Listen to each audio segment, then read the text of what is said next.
여러분들 반갑습니다. 오늘 이 예배 가운데 주님의 임재하심과 평강이 함께 하시기를 주님의 이름으로 간절히 축원합니다. 지금 코로나 세토로 인해서 우리가 꼼짝 못하고 집에 있는 그런 상황입니다. 그럼에도 불구하고 우리가 할 수 있는 일이 있습니다. 그것이 바로 거룩한 일, 하나님의 일입니다. 요한복음 6장 28절에서 제자들이 예수님께 질문을 합니다. 어떻게 하여야 하나님의 일을 하오리까? 그때 예수님께서 29절에서 대답하시기를 하나님께서 보내심을 믿는 것이 하나님의 일이니라 그렇게 말씀하셨어요. 즉 믿음을 위해서 움직이는 것이 그게 하나님께서 가장 원하시는 것이다.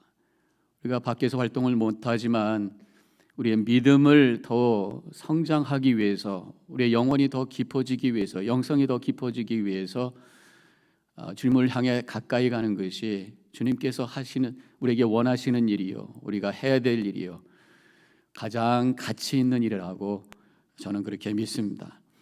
우리가 교회에 모이지 못합니다. 그러나 오히려 이 기회가 믿음의 성장의 시간이 되시기를 축원합니다.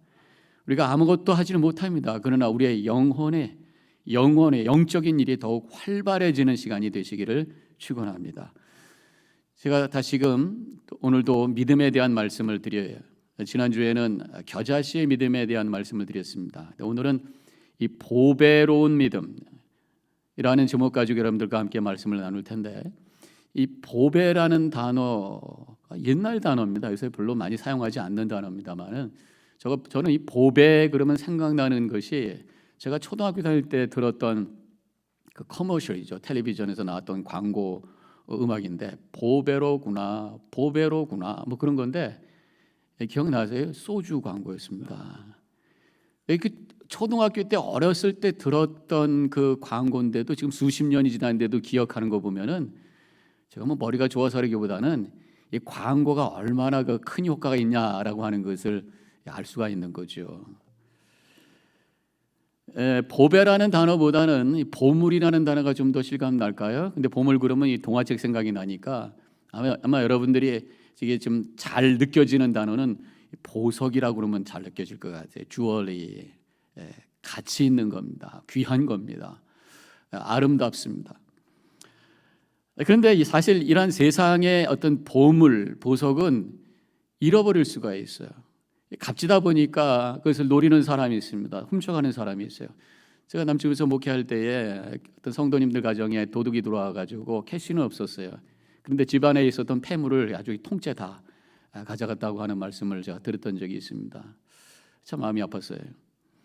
근데 이 사람들이 보물을 좋아하고 보석을 좋아하는 이유는 반짝거리는 그 아름다움도 있습니다만은 그 가치 때문에, 그래서 귀하게 여깁니다. 그걸 갖다 팔면은 돈을 받을 수가 있잖아요. 요즘에 이제 경제적으로 어려워지고 또 막 돈이 풀어지면서 통화가 많아지면서 아무래도 이 돈의 가치가 떨어질 수가 있는 그런 상황이 되잖아요. 그럴 때 사람들이 하는 게 뭐냐면 금을 삽니다. 금. 그래서 요즘에 금의 값이 기록을 갱신하고 있다는 그런 제가 기사를 봤습니다. 왜냐하면 통화, 이 지폐, 이런 어떤 그 화폐는 가치가 떨어질 수 있어도 금의 가치는 계속 유지하고 할 수가 있거든요. 그만큼 이 보석이라고 하는 것이 귀하다고 하는 것입니다. 언젠가 제가 읽었던 글 중에 한국에서 어떤 그 고등학생이 쓴 건데, 섬에 사는 학생이었어요. 근데 이제 인천으로 들어와서 자취를 하면서 고등학교를 다닙니다. 가정 형편이 좋지가 않으니까 집에 자주 못 갑니다. 한 달에 한 번 가서 그냥 쌀, 또 어머니가 만들어준 김치 그 가지고 와서 한 달 살고 또 가지러 가는 거예요. 그런데 이제 중간고사가 있어가지고 한 달에 한 번씩 가는 걸 놓쳤어요. 못 갔어요. 그러니까 쌀이 떨어지고 먹을 게 떨어져가지고 친구들한테 도시락 좀 이렇게 얻어먹고, 집에 오면 식사할 게 없으니까 배가 고파가지고 힘이 없어가지고 이렇게 누워 있는데 연락이 없어서, 아들의 연락이 없어서 어머니가 찾아온 거예요. 그래서 쌀하고 김치 가지고 와서 그것을 주고 갑니다. 가다가 어머니 손가락에 있었던 그 금가락지를 빼주면서 아들아, 이거 팔아가지고 만약에 먹을 거 없으면 이거 팔아가지고도 나중에 꼭 먹어야 돼. 너 잘 자라는 나이인데 안 먹으면 안 돼. 그렇게 하시는 그 어머니의 모습을 보면서 울컥하면서 눈물이 흐르면서 감동이 되면서 내가 열심히 공부해야 되겠다 이런 생각 가지고 아주 열심히 공부했다는 그런 글을 제가 봤습니다. 이렇게 이 보석이라고 하는 것은 가치가 있는 거예요. 사랑의 하나의 표현이기도 하고요. 오늘 본문에 보니까요, 도둑 맞을 필요도 없고 잃어버릴 필요도 없고 갖다 팔아 할 필요도 없는 이 세상의 어떤 보석보다도 귀한 보물, 이 보배를 우리에게 소개를 하고 있습니다. 바로 그것이 믿음인 줄로 믿습니다. 1절에 보배로운 믿음을 우리와 함께 받은 자에게 편지하노니, 그래서요, 보배로운 믿음, 가치 있는 귀한 믿음, 그것을 우리에게 소개를 하고 있습니다. 그러면서 그 본문의 뒤에 나오는 말씀을 통해서 이 보배로운 믿음이 어떤 것인가 라고 하는 것을 한 두 가지로 우리에게 설명을 하고 있어요. 첫 번째로는요, 그 보배로운 믿음이라고 하는 것은 예수님을 통해서 하나님이 누구신지를 바로 알게 된다라고 하는 것입니다. 2절에 이렇게 쓰여져 있어요. 하나님과 우리 주 예수를 알므로 은혜와 평강이 너에게 더욱 많을지어다. 하나님과 예수님을 아는 것, 이것이 바로 믿음이다. 그런데요, 하나님과 예수님이 다른 분이 아니잖아요. 본질이 같은 분이시잖아요. 하나님은 영이시기 때문에 보이지 않습니다. 그런데 그분이 보이는 하나님으로서 이 땅에 오신 분이 바로 예수님이에요. 그래서 저는 하나님과 예수님을 안다고 하는 표현을 예수님을 통해서 하나님을 안다라고 하는 표현으로 바꿔도 괜찮겠다고 생각이 듭니다. 예수님을 통해서 우리가 하나님을 더 자세하게 알게 되었다고 하는 거예요. 그래서 예수님도요, 요한복음 14장 7절에서 이렇게 말씀하셨어요. 너희가 나를 알았더라면 내 아버지도 알았으리로다. 나를 통해서 하나님을 아는 것이다. 그렇게 말씀하셨습니다. 우리 예수님을 통해서 새롭게 알게 되는 하나님의 모습은 뭡니까? 바로 은혜의 하나님이라는 것이.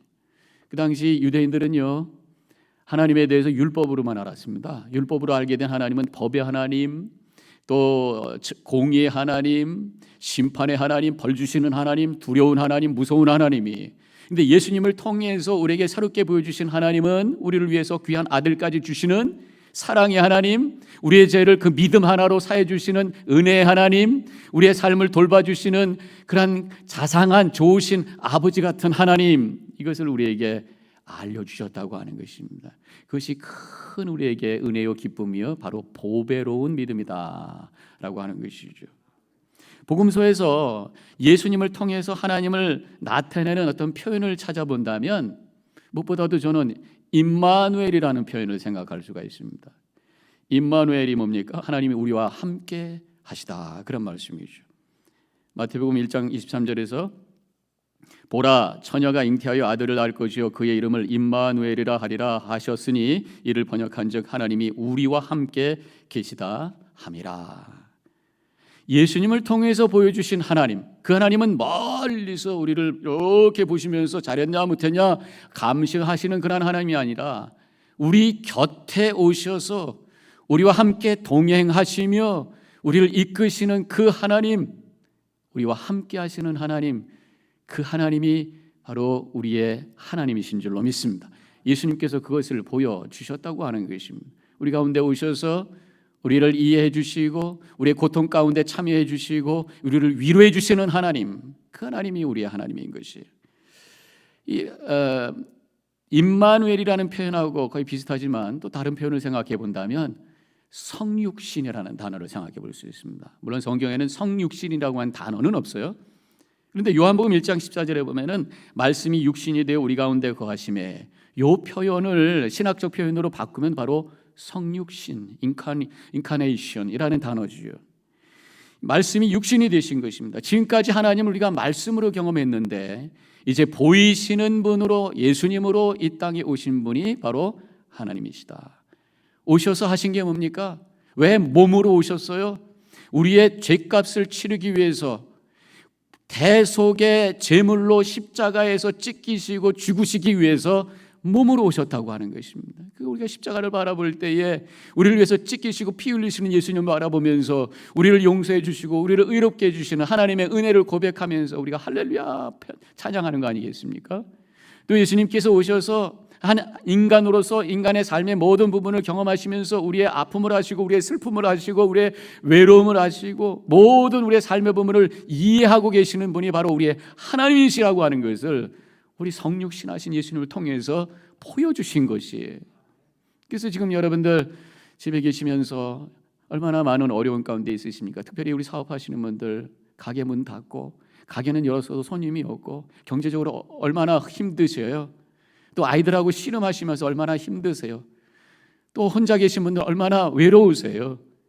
이 성육신 하신 그 예수님을 통해서 우리 가운데 계신 주님께서 이 시간도 여러분들의 아픔과 두려움과 그 슬픔과 외로움을 이해하시면서 내가 다 안다, 그 큰 품으로 우리를 품어주시는 주님의 사랑과 은혜를 체험하시기를 주님의 이름으로 간절히 축원합니다. 성경을 보면요, 하나님은 계속해서 하나님이 우리와 함께 계시다고 하는 것을 보여주셨던 것을 알 수 있습니다. 구약시대에는 성막을 통해서 또 나중에 솔로몬을 통해서 성전을 짓게 하시고 성전을 통해서 하나님이 하나님의 백성들과 함께 계신다고 하는 것을 보여주셨어요. 또 예수님을 통해서 임마누엘로 우리 가운데 오셔서 함께 하신다고 하는 것을 보여주셨고, 지금 이 시대에는 그리스도의 몸된 교회를 통해서 이 세상 속에 하나님이 여전히 함께 하신다고 하는 것을 보여주셨어요. 또 오늘은 성만찬을 통해서 주님이 우리와 함께 하신다고 하는 것을 우리가 바라보고 체험하는 시간을 우리가 가지려고 합니다. 매주일 첫째 주일마다 우리가 성만찬을 하잖아요. 오늘 5월 첫째 주입니다. 벌써 이렇게 시간이 많이 흘렀어요. 그 성만찬을 하면서 성육신 하신 주님, 우리와 함께 하시는 우리 하나님을 만나는 귀한 시간이 되시기를 바랍니다. 근데 성만찬은요, 그냥 참여하는 것이 아니라 마음의 준비가 필요해요. 고린도전서 11장 28절에서 사람이 자기를 살피고 난 후에야 이 떡을 먹고 이 잔을 마실지니, 자신을 살펴야 된다는 것입니다. 이 시간에 먼저 여러분들이 자신을 살피는 시간이 되셔야 돼. 내 믿음을 살피셔야 됩니다. 정말 예수 그리스도께서 이 땅에 몸으로 오셔서 십자가에서 나를 위한 대속의 죽음을 당하셨다고 하는 것을 믿음으로 분명히 고백할 수 있는 이 시간이 되셔야 돼요. 또 내 마음을 살피셔야 됩니다. 내 마음속에 있는 어두운 마음, 또 죄된 마음, 미움의 마음, 분노했던 마음, 시기했던 마음, 또 걱정과 근심, 이 모든 것들을 다 십자가 앞에 내려놓고 회개하시고 주님 앞에 나아가는 이 시간이 되셔서 정결한 영혼으로 믿음의 고백 속에서 이제 이 성만찬을 통해서 예수님께서 진정으로 영으로 우리 가운데 임하신다고 하는 믿음의 고백을 하시면서 참여할 때에 성령께서 역사하셔서 큰 은혜를 체험하는 이 시간이 되어지는 줄로 믿으시기를 바랍니다. 결국 이 임마누엘, 성육신이라고 하는 단어는 바로 은혜의 하나님을 우리에게 보여주는 그러한 역사라고 하는 것입니다. 로마서를 읽어보면요, 사도 바울이 우리 하나님이 얼마나 은혜로우신 분인가라고 하는 것을 여러 가지로 설명하고 있어요. 그러면서 이 율법까지도 은혜라고 하는 말씀을 하십니다. 율법이 없었다면 죄로 여기지 못하고, 그래서 십자가의 은혜도 모르고 그러다가 영원한 죽음에 던져질 수밖에 없었을 거예요. 율법 때문에 죄가 뭔지 알고, 그래서 그 죄의 아픔을 가지고 주님 앞에 나와 십자가 앞에 엎드렸을 때에 십자가의 은혜를 깨닫게 되고, 그래서 하나님께서 의롭게 해주시고 하나님의 자녀로 삼으시고 구원의 은혜를 경험하게 했다고 하는 것이, 그러니까 죄가 죄인 줄 아는 것이 은혜인 줄로 믿습니다. 그런데요, 믿지 않는 분들한테 전도를 하면은 왜 멀쩡한 사람 죄인 만드냐는 거예요. 내가 죄라고 하는 걸 모르고 살았는데 교회 가가지고 당신 죄인입니다, 그게 듣기 싫어서 교회를 안 간다는 것입니다. 어리석은 것입니다. 영적으로 아픔을 경험해야, 내가 죄인인 것을 깨달아야 그때 주님 앞에 두 손 들고 무릎 꿇게 되고 그때 은혜가 역사하는 거예요. 내가 몸이 아파야 아프게 하는 것을 피할 수가 있어요. 아파야 약을 먹는 거예요. 어떤 것에 찔리면 아파야 그 아픔 찔리게 하는 것을 피합니다. 근데 아프지 않으면 그게 문제예요. 이 한센병이라는 게, 나병이라는 게 그거잖아요. 아픔을 모릅니다. 그래서 뜨거운 것도 뜨거운 줄 모르고 아픈 것도 모르다가 그래서 염증이 생기고 그래서 손가락 잘라지고 발가락 잘라지고, 이게 한센병이란 말이죠. 내가 죄인 것을 알고 주님 앞에 무릎 꿇을 때에 거기에 소망이 있는 줄로 믿습니다. 로마서 6장 23절에 죄의 삭은 사망이요 하나님의 은혜는 그리스도 예수 우리 주 안에 있는 영생이라 그랬어요. 죄의 값이 사망이라고 하는 것을 우리가 믿음으로 고백할 때에 거기에 영생의 은혜를 경험할 수 있는 길이 열린다고 하는 것입니다. 죄가 얼마나 심각한 것을 알고 회개하는 자가 바로 은혜의 역사가 일어난다고 하는 것입니다. 이 보배로운 믿음은 이렇게 우리에게 은혜 주시는 하나님을 아는 것이, 오늘 이 예배를 통해서 하나님의 은혜가 흘러 넘치시기를 축원합니다. 또 한 가지 오늘 말씀을 통해서 보배로운 믿음이 어떤 것인가를 알려주고 계시는데, 그것은 큰 약속을 믿는 것이 보배로운 믿음이라고 하는 것입니다. 4절에 이로써 보배롭고 지극히 큰 약속을 우리에게 주사, 큰 약속, 사람들 사이에 있는 그런 약속을 차원을 뛰어넘는 큰 약속. 성경을 보니까 이 믿음이라고 하는 것은 약속을 붙들고 살아가는 여정이다, 이렇게 말할 수가 있습니다. 믿음의 조상이라고 하는 아브라함, 하나님의 약속을 믿었어요. 땅을 주시겠다고 하는, 민족을 주시겠다고 하는, 복의 근원이 되겠다고 하는 약속을 믿고 하나님의 부르심을 받아서 가라는 곳으로 갔을 때에 그런 믿음의 조상이 되었어요. 이스라엘 백성들 하나님께서 새로운 땅에 대한 약속을 주셨어요. 그래서 광야 생활 40년을 그들이 견뎌내면서 갈 수 있게 되었다고 하는 것입니다. 우리도 마찬가지입니다. 예수 믿는 것도 마찬가지. 예수님을 통해서 우리에게 구원받는다는 약속, 영생의 약속을 붙들고 영혼을 향해서 걸어가는 것이 바로 신앙의 여정이라고 하는 것입니다. 예수의 이름으로 구원받는다는 약속, 주의 이름을 부르는 자들에게 구원을 얻게 주신다고 하는 약속, 사도행전 2장 9절에 있는 말씀을 붙들고 우리가 살아가는 이것이 바로 믿음의 여정이라고 하는 것입니다. 죄로 인해서 인간은 죽음의 운명에서 빠져나올 수가 없어요. 아무리 건강해도 인간은 죽음을 피할 수가 없습니다. 아무리 착하게 살아도 우리 안에 흐르고 피 속에 흐르고 있는 죄성으로 인해서 그 죄의 문제를 해결할 수 있는 방법이 없습니다. 그러나 주님께서는 예수 그리스도의 이름으로 말미암아 우리의 죄의 문제를 해결시켜 주시고 우리에게 영생의 복을 허락해 주신다는 약속을 허락해 주신 줄로 믿습니다. 그것을 붙들고 나가는 것이 바로 믿음인 것입니다. 사도행전 4장 11절에 다른 이로서는 구원을 받을 수 없나니 천하 사람 중에 구원을 받을 만한 다른 이름을 우리에게 주신 일이 없음이라 하였더라. 예수 그리스도의 이름으로 구원받음을 믿으시기를 주님의 이름으로 간절히 축원합니다. 예수 그리스도의 이름을 믿음으로 구원의 확신 속에 살아가고 예수님이 나의 구주임을 고백하면서 그 앞에 엎드려 경배하면서 순종하며 살아가는 이것이 바로 보배로운 믿음의 모습인 것입니다. 예수의 이름을 붙들고 살아갈 때 거기에 능력이 있어요. 사도행전 3장 6절에 베드로와 요한이 민문 앞에 앉아있는 안진뱅이에게 이렇게 선포를 합니다. 은과 금은 내게 없거니와 내게 있는 이것을 내게 주노니 나사렛 예수 그리스도의 이름으로 일어나 걸으라 했을 때 그 안진뱅이가 일어나서 걸으면서 뛰면서 찬양하는 그런 장면이 성경에 나오고 있습니다. 혹시 지금 주저앉아 계신 분들 계십니까? 여러 가지 지금 현재 주어진 삶의 문제, 그 여러 가지 어려움이 무거워서 일어나지 못하고 계시는 분이 계셔요? 오늘 예수 그리스도의 이름 붙드시고 그 자리에서 일어나시기를 주님의 이름으로 축원합니다. 그런 기쁨으로 예배 드리는 시간이 되시기를 바라겠습니다. 이러한 약속을 믿고 사는 사람에게는 또 한 가지의 약속이 주어지는데 그것은 신성한 성품에 참여하게 된다는 약속이에요. 오늘 말씀의 4절에 이렇게 쓰여져 있습니다. 이 약속으로 말미암아 너희가 정욕 때문에 세상에서 썩어질 것을 피하여 신성한 성품에 참여하는 자가 되게 하려 하셨느니라. 우리가 예수의 이름을 붙들면서 구원의 확신 가운데 말씀에 순종하면서 살아갈 때에 우리 안에 신성한 성품, 즉 하나님의 성품이 회복되는 역사가 일어날 것이다. 그렇게 약속하고 있어요. 하나님의 성품은 뭡니까? 궁극적으로 하나님에 대해서 설명하는 성경 구절이 많이 나오고 있습니다. 그런데 요한일서 4장에는 하나님은 사랑이다 라고 아주 정확하게 말씀하고 있어요. 하나님의 본질, 하나님의 존재 양식, 삼위일체로 존재하시는 그 하나님이 바로 사랑이다. 그래서 예수 그리스도의 이름을 붙들고 믿음 안에 약속을 붙들고 살아나가는 삶은 바로 하나님의 성품, 사랑이 흘러 넘치는 삶으로 성숙되어 진다는 약속의 말씀을 우리에게 주시고 계셔요.